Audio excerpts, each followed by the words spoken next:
Apa nilai-nilai dalam Islam yang mendorong terciptanya kedamaian antar umat beragama? Ya, alhamdulillah. Assalamualaikum warahmatullahi wabarakatuh. Nilai-nilai dalam Islam yang mendorong kerukunan antara umat beragama. Nilai-nilai yang pertama yaitu adalah dalam surah Al-Kafirun dijelaskan bahwa untukmu agamamu dan untukku agama. Dalam sini kita dijelaskan bahwasannya untuk seseorang lain yang bukan seagama dengan kita, agama mereka lain yang kita tidak boleh mengganggu, dan bagi kita agama kita yang pun tidak boleh memaksakan itu terhadap orang lain.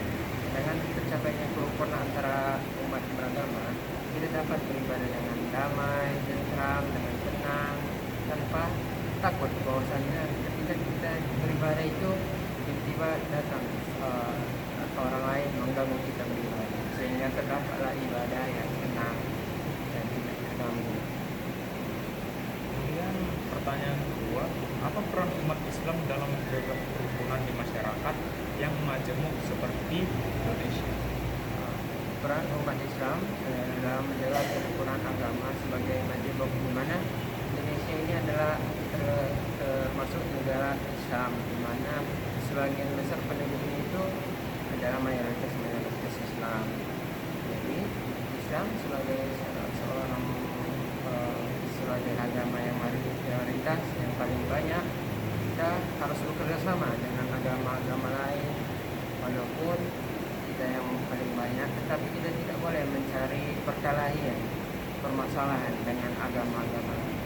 Kita pun harus menolong sesama manusia, baik itu yang ada Islam, Kristen, Katolik, Hindu, Buddha, karena kita ini semua dalam Islam mengajarkan bahwa setiap manusia itu adalah ciptaan Tuhan Subhanahu wa Ta'ala, di mana kita semuanya adalah saudara.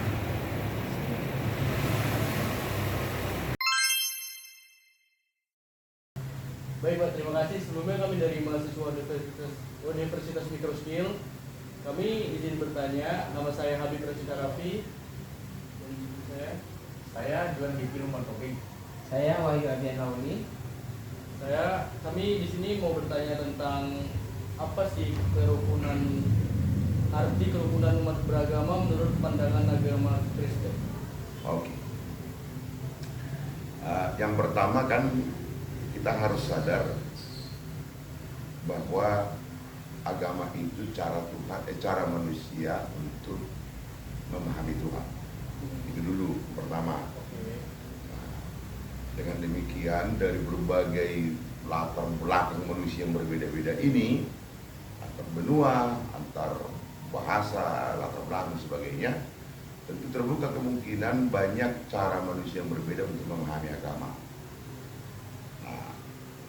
Cuman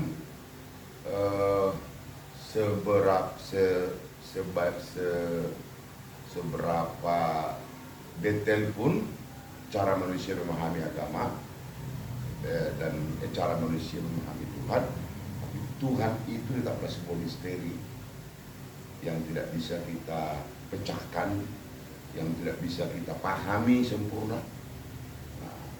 Karena Tuhan itu dalam istilah Kristen disebut dengan transenden. Dia maha melampaui segala sesuatu. Dan karena itu seorang manusia tidak boleh mengatakan bahwa cara orang lain memahami Tuhannya yang diyakininya adalah cara yang salah. Misalnya begini, saya harus katakan, saya adalah agama Kristen. Saya boleh tekun dalam keagamaan saya. Tapi saya tidak boleh menuduh bahwa cara orang Buddha memahami Tuhannya, cara orang Hindu memahami Tuhannya, cara orang Islam memahami Tuhannya itu salah. Saya nggak boleh mengatakan itu. Walau saya harus tekun menjadi seorang Kristen. Makanya dalam Islam kan ada juga pernyataan Tuhanmu adalah agamamu adalah agamamu, agamaku adalah agamaku. Kan di Islam seperti itu kan. Nah itu kan penghormatan yang luar biasa kepada cara orang lain memahami Tuhannya. Nah, tapi saya tidak boleh mengatakan atau menilai bahwa caramu memahami Tuhanmu adalah cara yang salah. Tidak boleh itu. Nah, Jadi dalam rangka itulah dalam tradisi kekristenan penghormatan pada cara orang memahami Tuhannya itu harus dihargai. Nah, saya harus katakan misalnya suatu ketika Yesus berjumpa dengan seorang perempuan Samaria di kitab Yohanes di sebuah sumur. Nah, Yesus sedang melintasi pemukiman orang Samaria. Ketika Yesus melintasi pemukiman orang Samaria, di sana ada sebuah sumur, dia berjumpa dengan seorang perempuan orang Samaria yang juga sama-sama sedang mengambil air. Nah, percakapan di sana, Yesus tidak pernah memaksa si perempuan Samaria ini supaya perempuan itu mengikuti dia. Nah, tetapi yang terjadi di pinggir sumur itu adalah sebuah percakapan dialogis. Yesus dengan perempuan Samaria itu berdialog, melakukan dialog dengan merdeka tanpa saling menuduh bahwa kamu salah, aku benar. Nah, oleh karena itu cara kekristenan ketika memahami perbedaan agama adalah dengan cara berdialog. Nah, jika sudah terjadi dialog, maka itulah kerukunan. Nah, tak ada kerukunan tanpa dialog. Tak ada kerukunan kalau saya tak menghormati dan mau berdialog dengan orang yang berbeda dengan saya. Kira-kira begitu. Nah, saya adalah apa saja yang Yesus ajarkan untuk hidup damai dan toleran? Oh ya, itu salah satu khotbah di bukit loh. Berbahagialah orang yang membawa damai karena mereka disebut dengan anak-anak Allah.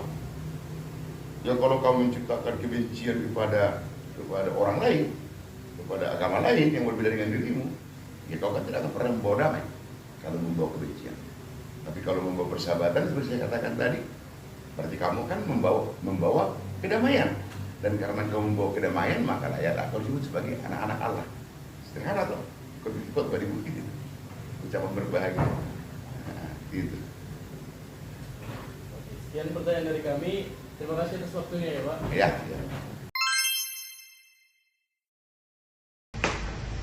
Silakan.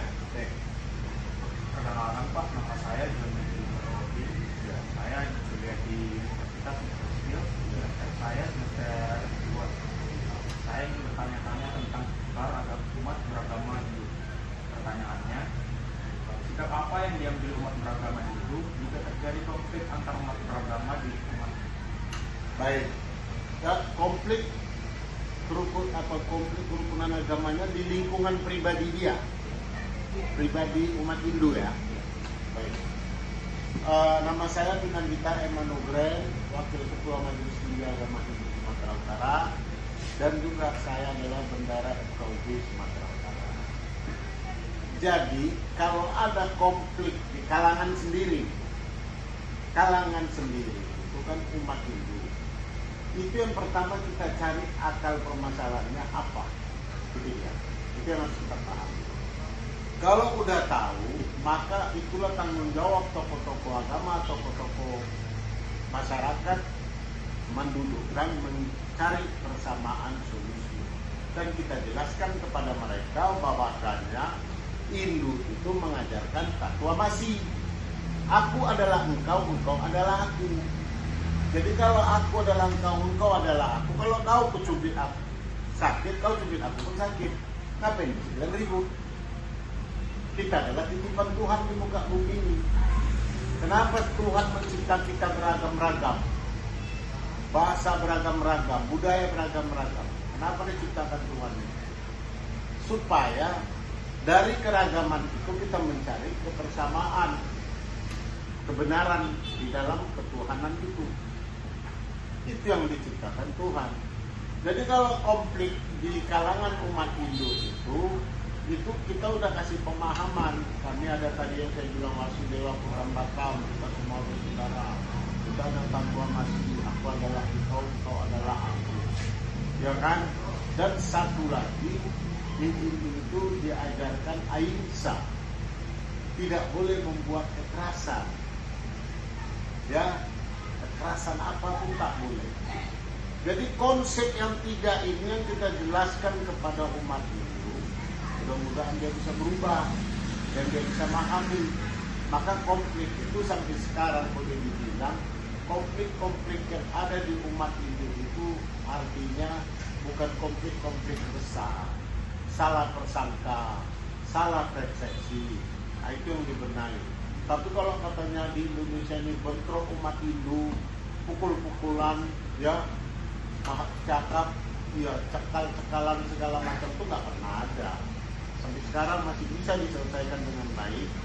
Maka konsepnya itu jelas, menyelesaikan persoalan tanpa masalah, macam pajak gadi, itulah konsepnya ahimsa.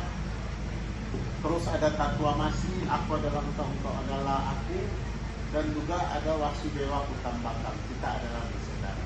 Jadi mereka bisa memahami sampai di situ. Jadi, ya, terima kasih. Ada lagi?